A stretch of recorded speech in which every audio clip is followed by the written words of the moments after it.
అందరికీ నమస్కారం. కార్యక్రమం ప్రారంభించే ముందు గురువుగారు బ్రహ్మర్షి పత్రి గారికి ఒక్కసారి ధన్యవాదాలు చెప్పుకుందాం. మనం బుద్ధుని బోధలు ధమ్మపదం నుంచి తెలుసుకుంటున్నాం. ఇప్పటికి 9 ఎపిసోడ్‌లు అయినాయి. ఒక్కొక్క ఎపిసోడ్‌లో ఒక్కొక్క బోధ గురించి వివరించుకుంటున్నాం. ఈరోజు 10వ ఎపిసోడ్.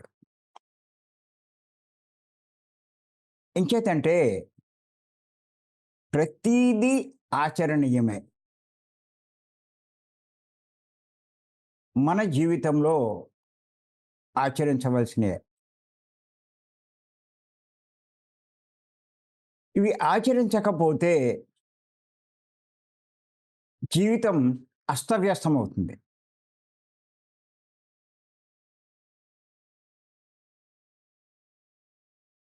దుఃఖ సాగరం అని అంటారు కదా! సాగరం అంత దుఃఖం జీవితంలో ఉంటది. ఏంటో అర్థం కాదు. అందరికీ లోకువగా దొరికింది దేవుడు. దేవుడేంటో నా జీవితాన్ని ఇలా చేశాడంటారు.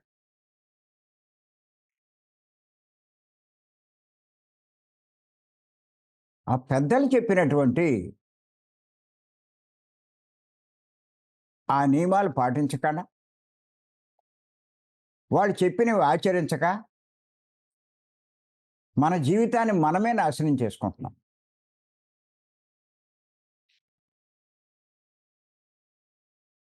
తెలివైన వాళ్ళు ఏం చేస్తారంటే,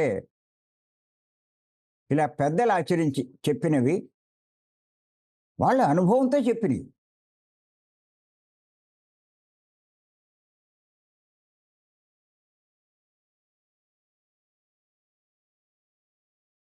అవి ఆచరించకపోతే జీవితం దుర్భరంగా తయారవుతుంది.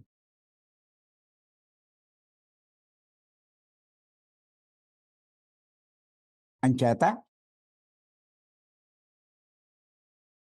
ఎవరైనా సరే వాళ్ళు చెప్పినవి జాగ్రత్తగా మనం వినడమే కాదు, వ్రాసుకుని పదే పదే చదువుతూ ఉండాలి.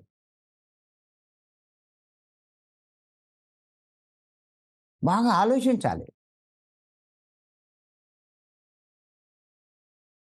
అర్థం చేసుకోవాలి. ఆచరించాలి. జీవితం ఎందుకు మారదండి? ఖచ్చితంగా మారుతుంది. వాళ్ళ జీవితాన్ని ఎంత అర్పించారండి. బుద్ధుడు ఎంత కష్టపడ్డాడండి.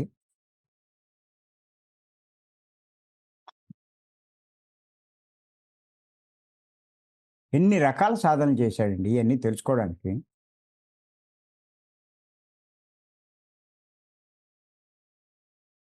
మనం ఆ ప ఆహ్, ఆ కష్టమంతా పడక్కర్లేదు. చెప్పింది ఆచరిస్తే చాలు.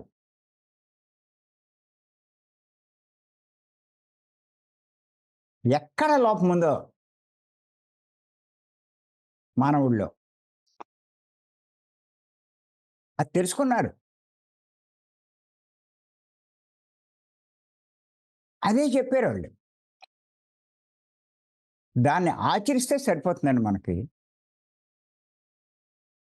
ఇంకంతకన్నా ఏమి లేదు.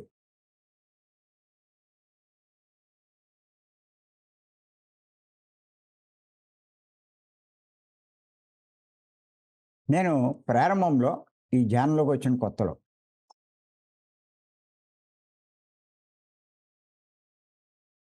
క్యాసెట్‌ల రూపంలో ఉండేది.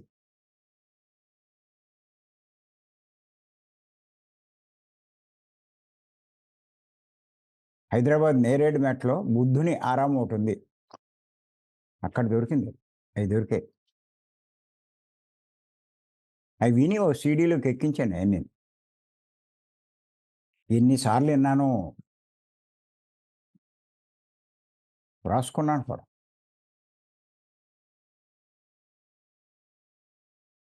నేను ఇంకా ఏం చేసేవాడినంటే, ధ్యానం చేయించేటప్పుడు ఇది పెట్టేవాడిని అప్పుడు 3 రోజుల క్లాస్‌లో. ఎందుకంటే, మామూలుగా వింటే అంత దృష్టి ఉండదు.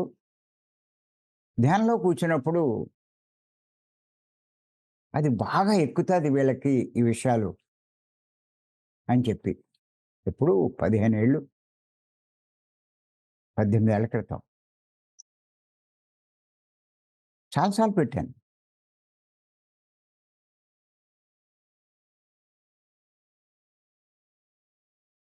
తర్వాత ఆ సీడీలు మాయమైపోయినాయి. క్యాసెట్లు మాయమైపోయినాయి. కానీ దాన్ని రికార్డ్ చేయలేదు. ఈ మధ్య ఇది మొత్తం మీద యూట్యూబ్‌లోనే సంపాదించి,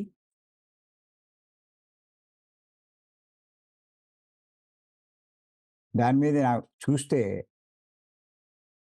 చెప్పాలనుంది. అప్పుడున్న జ్ఞాన పరిధిలో ఇంత వివరించడం సాధ్యమయ్యేది కాదు. అంచేత ఇప్పుడు ప్రతి విషయాన్ని జీవితానికే సంబంధించింది. మన సమస్యలకు సంబంధించింది. అందరికీ తెలియజేయడం జరుగుతుందండి. గొప్పవాళ్ళందరి నుంచి తెలుసుకోవాలి. ఓ సందర్భంగా పత్రి గారన్నారు, "నేనేమి ప్రత్యేకించి చెప్పక్కర్లేదు. ఇంతకుముందే ఎంతోమంది గొప్పవాళ్ళు చెప్పిన విషయాలే ఇప్పుడు నేను చెప్తున్నాను" అని చెప్పి ఆయన చెప్పడం జరిగింది.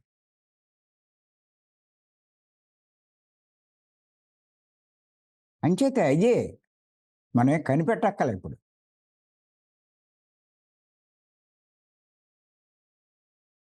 ఇంకొకటి మీరు ఎక్కడైనా క్లాసులు చెప్పాలనుకున్నప్పుడు, మీరు చెప్పినట్టు కాకుండా, ఫలానా వాళ్ళు చెప్పింది అని మీరు ఉదహరించగలిగితే, ఆ ఎఫెక్ట్ ఇంకా ఎక్కువగా ఉంటుంది వాళ్ళలో.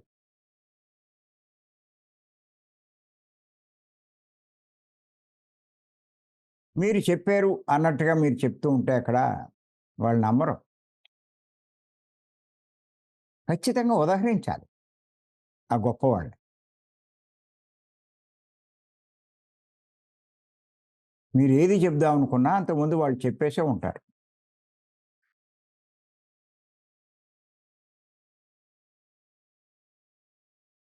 అంచేత ఈరోజు ఆయన చెప్పినటువంటి మరొక సందేశం తెలుసుకుందాం. సకల కర్మలకు మనసే మూలం.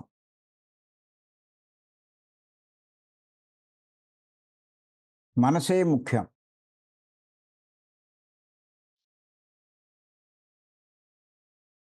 మనసే సర్వం. సకల కర్మలకు మనసే మూలం. మనసే ముఖ్యం. మనసే సర్వం. మంచి మనసుతో పలికిన పలుకులు, చేసిన చేతలు చిరసుఖంబులై నీడవలే నీ వెంటనే సాగును. మళ్ళీ ఇంకొకసారి చెప్తాను. సకల కర్మలకు మనసే మూలం. మనసే ముఖ్యం. మనసే సర్వం. మంచి మనసుతో పలికిన పలుకులు, చేసిన చేతలు చిరసుఖంబులై నీడవలే నీ వెంటనే సాగును.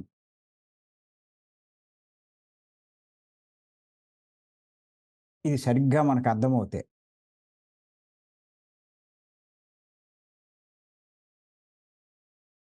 మన జీవితాన్ని సుఖవంతంగా ఎలా మార్చుకోవాలో మనకు అర్థమవుతుంది. ప్రతి ఒక్కడు సుఖపడాలనే కోరుకుంటాడు.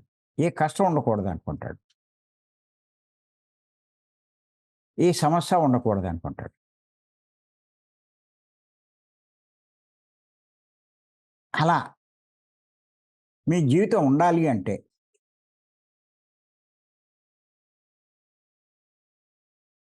చిరసుఖంబులే అని చెప్పి ఆయన చెప్పడం జరిగింది. చిర అంటే చిరకాలం. ఏదో కొన్నాళ్ళు ఉండి పోవడం కాదు.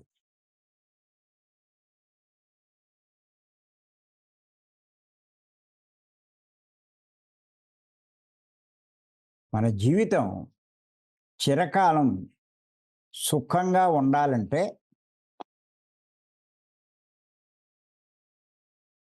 ఏం చేయాలన్నాడాయన? మంచి మనస్సుతో. మనసులో 2 రకాలున్నాయి. చెడు మనసు, మంచి మనసు.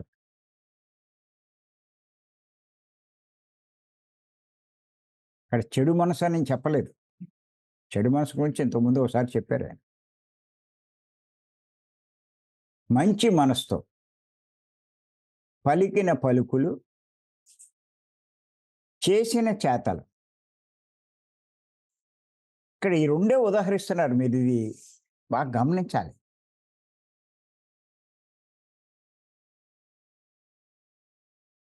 మనకి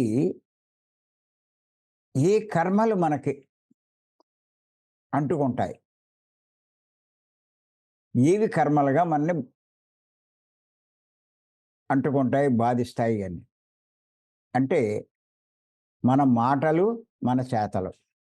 2. అంతగాని ఇంకేం చేసే కర్మలేం లేవు.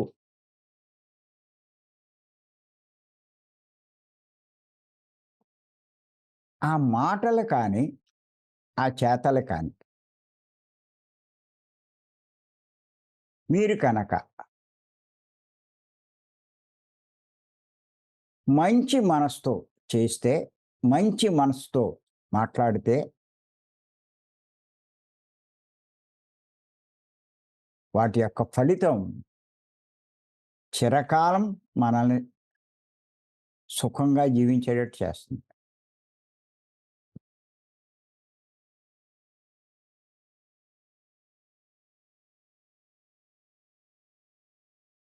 ఇక్కడ చాలా జాగ్రత్తగా ఆలోచించుకుంటే చిరకాలం సుఖంగా ఉండాలంటే మన మాటలు కానీ, మన చేతలు కానీ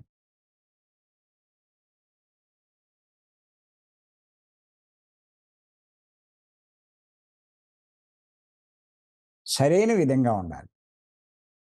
బాగా ఉండాలి.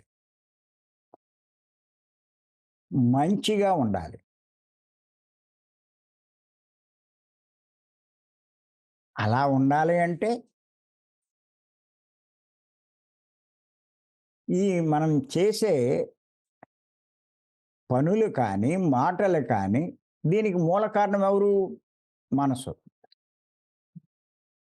మనసుని బట్టే మనిషి యొక్క చేతలు ఉంటాయి, మాటలు ఉంటాయి. అందుచేత ఆ మనసే కనుక మంచిగా ఉంటే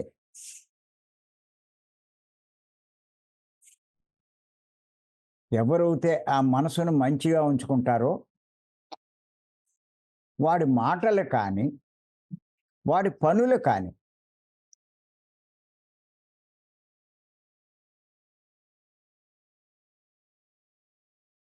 చిరకాలం సుఖంగా జీవించేటట్టు చేస్తాయి. గుర్తుపెట్టుకోండి. ఎవరైతే మనసును మంచిగా ఉంచుకుంటారో